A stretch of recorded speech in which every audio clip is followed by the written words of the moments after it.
A continuación, Libre Expresión.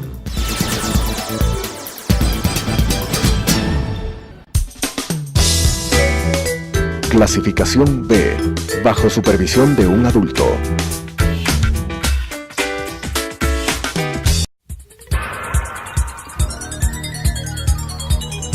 Las opiniones vertidas en este espacio por la producción y dirección del programa son de exclusiva responsabilidad de sus autores y de quienes intervienen en ellos.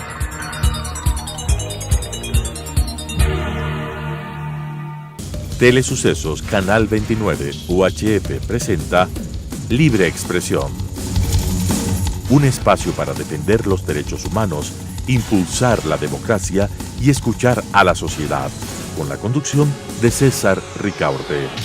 Libre Expresión.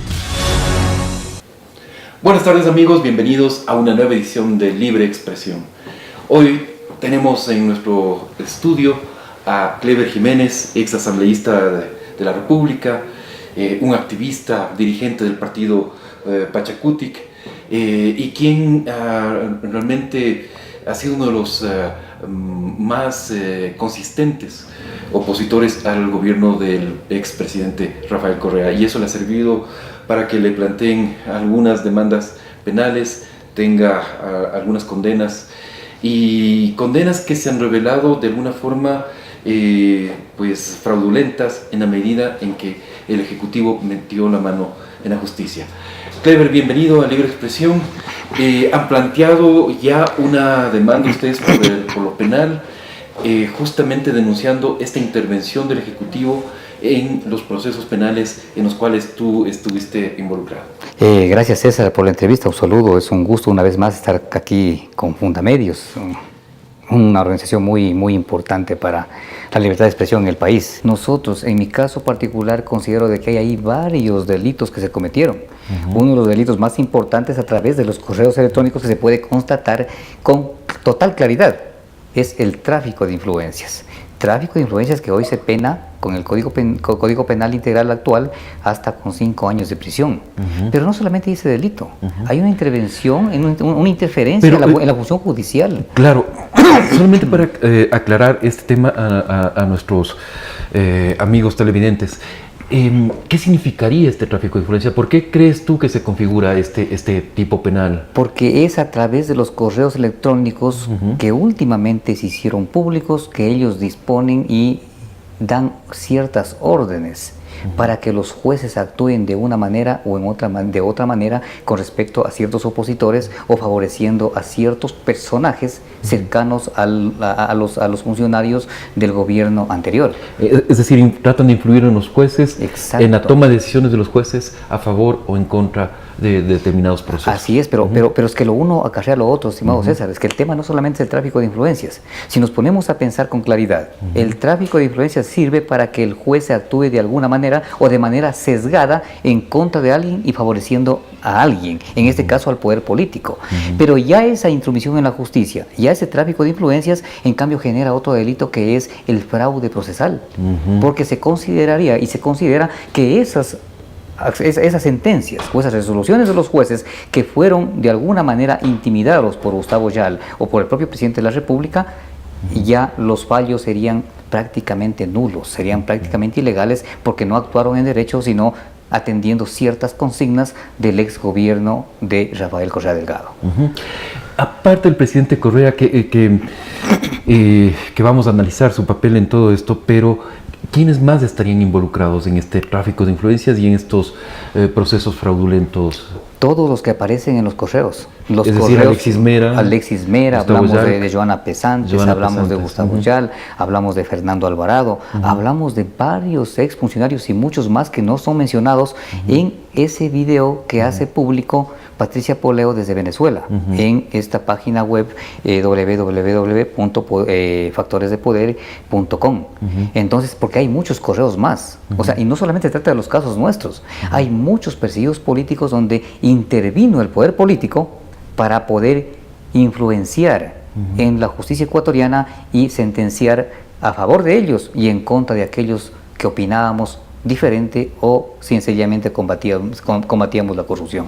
Recordemos, Clever, que el último proceso que se te abrió es justamente por la revelación de unos correos de la Presidencia de la República. En principio se les acusó de hackeo y luego se cambió esa figura. ¿Tú ya tenías acceso a correos en los cuales se revelaba la intervención de Correa en la justicia? Por supuesto. Hay muchísimos correos, los teníamos en nuestro poder. Aquí el delito para que se cometa en el tema de comunicaciones tiene que darse dos elementos fundamentales. El uno, que usted hackee la cuenta de alguien, es un delito, pero lo cual nunca se ha hecho, nunca lo hicimos. Es que además no tenemos los aparatos necesarios para hacer ese tipo de trabajos. Quienes tienen ese tipo de artefactos electrónicos es la SENAIN, la Secretaría Nacional de Inteligencia del Estado ecuatoriano, que sí la utilizaron para hackear nuestras cuentas y perseguir o espiar a quienes pensábamos diferente o éramos simplemente críticos al gobierno nacional.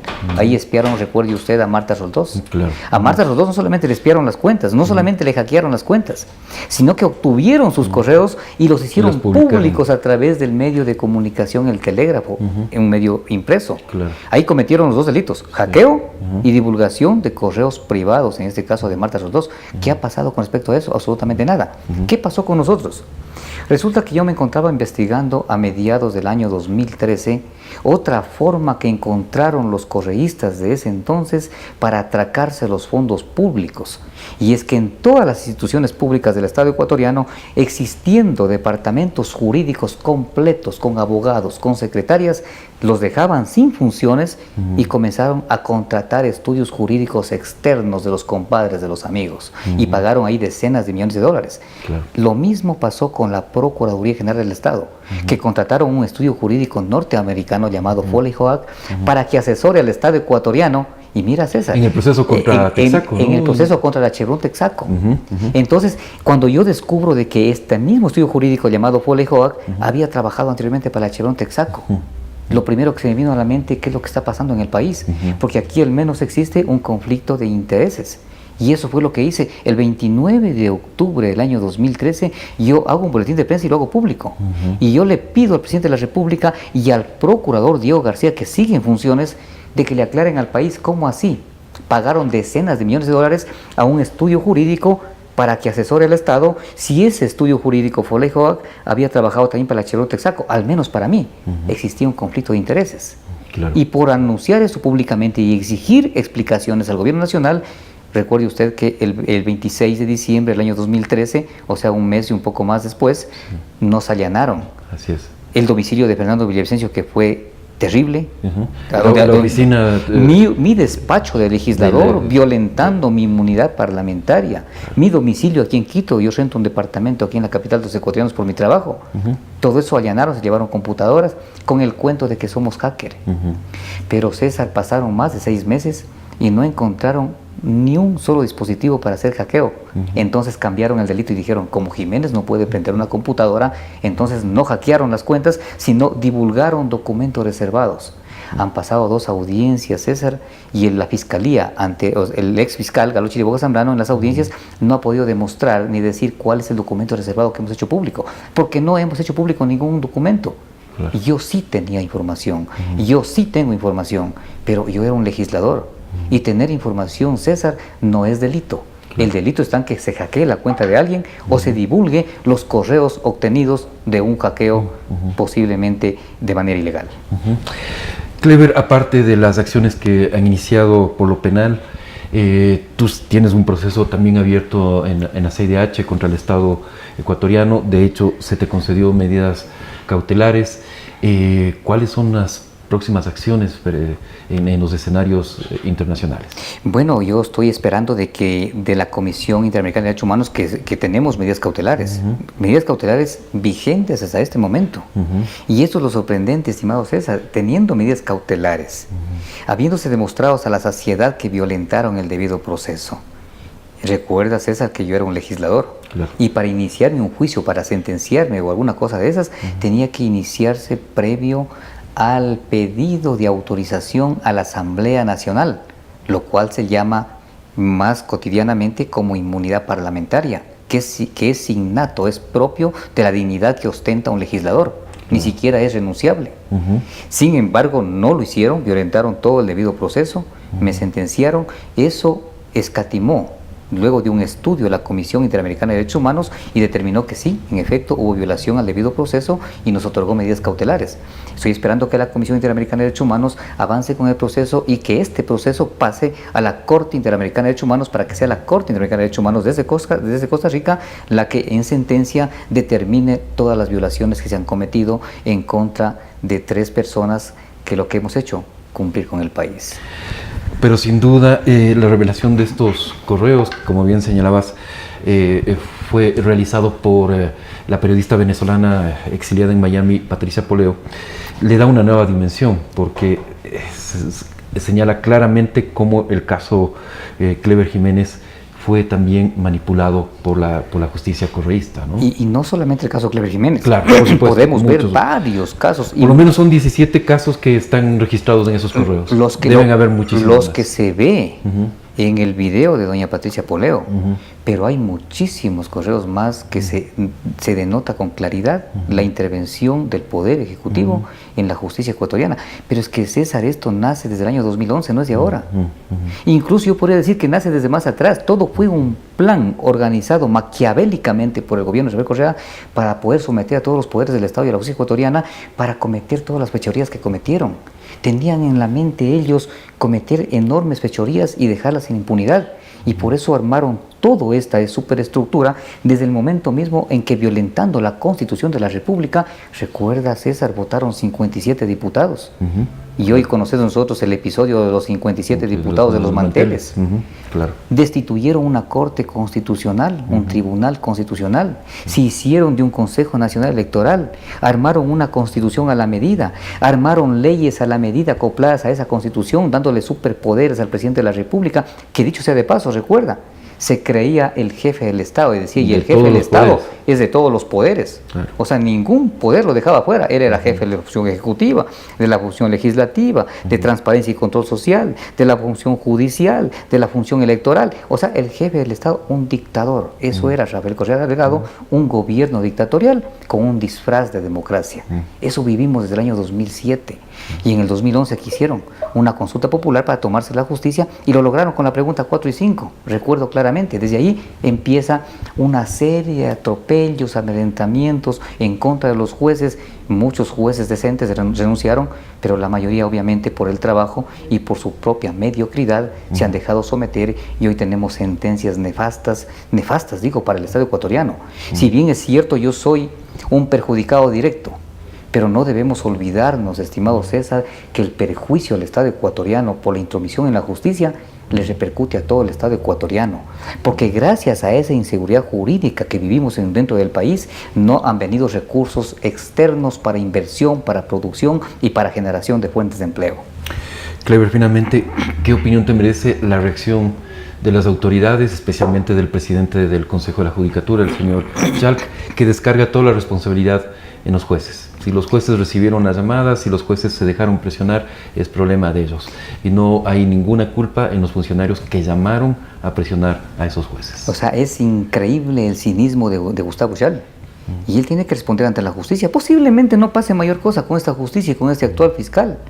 Pero ya habrá una consulta popular, espero que eso se dé en los próximos días o en los próximos meses, que haya esa voluntad del presidente de la República y que en la práctica vaya haciendo lo que viene manifestando públicamente, y que realmente haya una cirugía sobre el combate a la corrupción, pero que ya tengamos, una vez que tengamos autoridades independientes, a ver qué es lo que pasa y qué es lo que dice Gustavo Yal.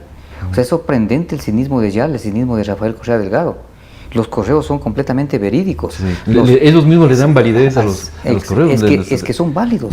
Claro. Además, así hayan salido a través de un medio de comunicación. Yo estoy pidiendo en la denuncia que presenté el día de hoy, que presentamos con el bloque de Pachacutic, de que se hagan algunas acciones para que esos correos lleguen a tener validez jurídica. Claro. O sea, que no me venga con el cuentito Gustavo Yal, de que como son obtenidos ilegalmente los correos no son válidos. No, señor. Los correos están demostrando claramente que se intrometieron en la justicia. Claro. O sea, la justicia debería actuar y hacer peritaje de las computadoras del señor Jack, de Alexis Mera, de toda esa, exacto, de todos esos funcionarios. Y con eso le damos total validez jurídico a esos correos y tienen que encauzárselos. tiene que encauzárselos porque estos son los culpables y los responsables de toda esta violación a derechos humanos, no solamente en contra de Clever Jiménez, en contra de cientos de personas que su único delito ha sido o combatir la corrupción, pensar diferente al gobierno o ser críticos al gobierno. Y entre esas personas hay personas naturales y hay personas jurídicas. Recuerda, César, que incluso tú has sido un gran defensor de los derechos humanos y de la libertad de expresión aquí en el país, como Fundamedios, que dicho sea de paso, yo te agradezco públicamente, están auspiciando incluso mi defensa internacional en la Comisión Interamericana de Derechos Humanos, y lo han hecho excelentemente bien. Y yo recuerdo en este momento con claridad, por ejemplo, la radio de Macas. Claro. La radio de Macas, que la cerraron tan solo porque no se alinearon en sus comentarios o en su línea editorial a lo que quería el presidente de la República de ese entonces, o el gobierno de Rafael Correa Delgado. O sea, cerraron medios de comunicación, persiguieron a medios de comunicación, a periodistas y a todo opositor al régimen nefasto de Rafael Correa Delgado. Muchas gracias, Clever, por venir acá a los estudios de Telesucesos, a este espacio Libre Expresión. Vamos a regresar con más. Vamos a entrevistar justamente a una de las juezas que ha denunciado las presiones que recibía desde el poder político.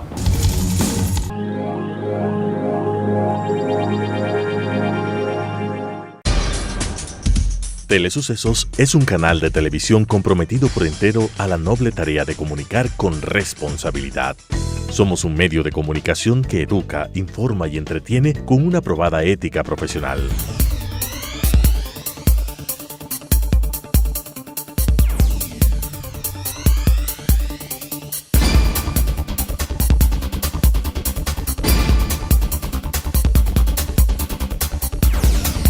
Canal 29 se identifica plenamente con la nueva televisión de vanguardia.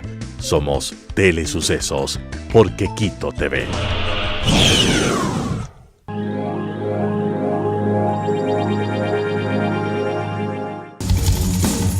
Retornamos con más Libre Expresión. Tenemos ya por Skype a la doctora Dialma Blum Rodríguez, quien se desempeñó como jueza de la Unidad Penal Norte 2 de Guayaquil.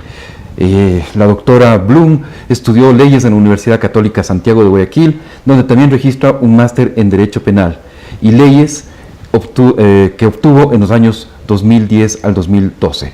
En su papel de jueza declaró inocente al director nacional del movimiento Creo, César Monge, enjuiciado por injurias en campaña electoral.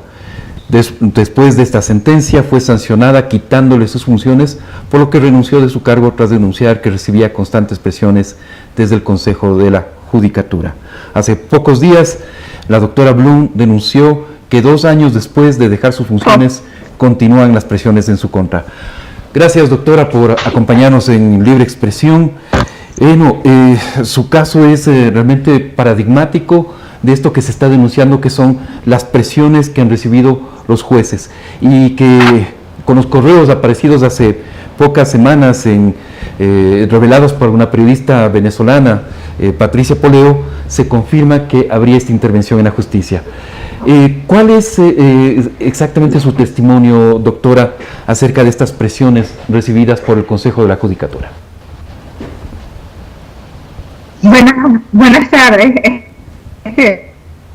Una preuniversitaria de sexto curso, estudió en la Universidad Laica Virgen de Rocafuerte. Y empezaron por ahí a haber algunas amenazas y dicen que no estudié en la universidad como Pedro Delgado, pero bueno, y es parte del trabajo. Los estudios de cuarto nivel los hice en la Católica de Guayaquil y en la Universidad QS Espíritu Santo. Gracias por la aclaración, doctor. Sí, efectivamente, con motivo de los correos que se han filtrado la semana pasada, la periodista Patricia Poleo, es un hecho cierto y verdadero que pasa en el país sobre la injerencia del Consejo de la Judicatura y del Poder Ejecutivo en las decisiones judiciales de procesos mediáticos, políticos, de notoriedad, donde interviene aduana, SRI, etcétera. En el caso suyo, usted ha señalado que los abogados de quienes enjuiciaban a César Monge, que en este caso eran los doctores Vera, quisieron imponerle una sentencia, le llevaron la sentencia impresa. Sí, efectivamente, eso sucedió antes de que yo dicte la sentencia, un asistente del estudio jurídico del patrocinador del prefecto llevó una sentencia de 4 carillas. Una tarde ingresó a mi despacho dentro de la unidad judicial, mientras yo me encontraba de espaldas a la puerta, porque así quedaba el escritorio, resolviendo los procesos que en su debido momento tuve.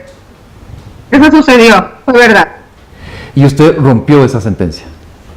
Sí, yo me paré, se la rompí y lo boté de mi despacho. Ajá. En testimonios que está publicado incluso el día de hoy en el portal Plan B, se señala que los jueces no solamente recibían o reciben presiones del Consejo de la Judicatura, sino que la policía, los ministros de Estado, hay una serie de actores que están presionando sobre los jueces constantemente. ¿Usted vivió situaciones así, que la policía, ministros, los directores provinciales del Consejo de la Judicatura presionan a los jueces para obtener sentencias? Sí, por supuesto. Mire, hay un hecho que no es aislado en absoluto, y es que el doctor Gutenberg Vera Páez, por años, ha patrocinado a altos oficiales de la policía. Entonces no le extraña a usted que casualmente, con motivo del periodo que transcurrió entre que se hizo la audiencia y yo no dicté la sentencia, la policía iba para ver si había una boleta de captura o no contra César Ponce. Entonces no ha de haber sido extraño por su estrecha relación con oficiales de la policía del Ecuador.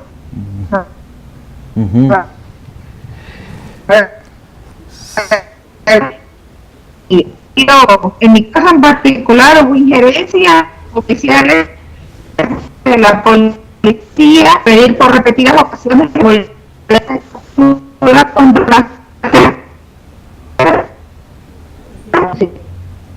sentencia fue el día anterior que la había resuelto. Ajá. Entonces nadie podía saber que yo había pensado, que había razonado, que había resuelto, porque era un hecho que no estaba plasmado ni transmitido en el documento.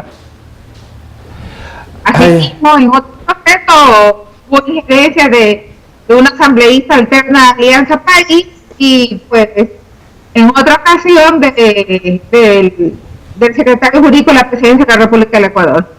Me imagino que será una situación muy estresante para un juez recibir tantas presiones de diversos sectores para fallar en uno u otro término. Usted en lo personal, me imagino que se sentía muy presionada, ¿no? Muy estresada. Bueno, señor Ricardo, uno tiene solamente 2 líneas y solamente tiene 2 caminos a escoger, no se le abren variantes. O escoge y acepta ser un hilota, un servil, o no acepta y pone todas las cosas en su sitio. Yo no lo acepté, porque a mí no me regalaron el cargo, yo concursé, yo cumplí con toda la formalidad del concurso para juez, e incluso se demoraron en posesionarme. E incluso primero estuve como jueza encargada, percibiendo, cobrando por mi cargo como honorarios. A mí recién me empezaron a pagar y me dieron nombramiento en octubre del 2014. Entonces no fue un hecho fácil, sencillo, ni regalado por nadie. Yo no tenía por qué aceptar presiones ni injerencias de nadie, porque nadie me había sentado allí, así de simple. Usted no era simpatizante del partido de gobierno, ni militante, ni nada por el estilo. No tenía cercanía con la gente del gobierno. De ninguno, pues en absoluto. Cuando uno tiene que trabajar para sostener el hogar, no puede estar dedicándose a la vida de hacer política, porque uno tiene que comer. Yo tengo hijos que mantener. Yo soy el hombre y el padre y la madre de mi casa. Correcto. Si se diera la oportunidad, ¿usted regresaría a ser jueza? Bueno, yo postulé ahora para el concurso de juez de la Corte Nacional. y es irrisorio, causa hilaridad que me eliminaron del concurso de la manera más burda que usted se puede imaginar. Dan a entender que uno es un ignorante, que no sabe el manejo de ni siquiera del sistema de computación. Nunca me habilitaron el sistema informático para subir los documentos en la fase de postulación. Se los notifiqué por escrito, tengo capturing de todas las notificaciones de cada paso que di en el proceso de postulación, pero me dejaron fuera. Entonces, yo me quedé fuera. Espero que se vayan ellos y concursaré nuevamente cuando se vaya el pleno, cuando hay un nuevo concurso, etcétera. ¿Qué opinión le merece la defensa que ha hecho el doctor Gustavo Yarc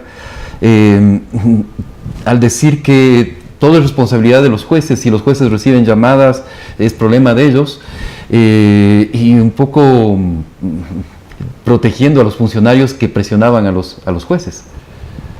Lo que pasa, señor Ricaurte, es que ellos no van al punto del asunto y distraen la atención después a la respuesta coherente ni a la pregunta que se le hace, porque el juez no es que responde la llamada porque quiere, porque está en su casa, porque la unidad judicial es un territorio administrativo. Creo que quedó claro el testimonio de la jueza Dialma Blum. Ahí tienen un caso muy claro en el cual se trató de presionar a una jueza para que falle en contra de, en este caso, del director nacional del movimiento, creo, César Monge, y a favor del prefecto del Guayas, Jimmy Jayala. Le queremos agradecer a cada uno de ustedes por habernos acompañado en Libre Expresión. Lamentablemente se nos cayó la llamada con la jueza, pero creo que ya estaba, en realidad estábamos finalizando la entrevista, la conversación. Un fuerte abrazo para cada uno de ustedes y nos volvemos a encontrar la próxima semana. Las opiniones vertidas en este espacio por la producción y dirección del programa son de exclusiva responsabilidad de sus autores y de quienes intervienen en ellos.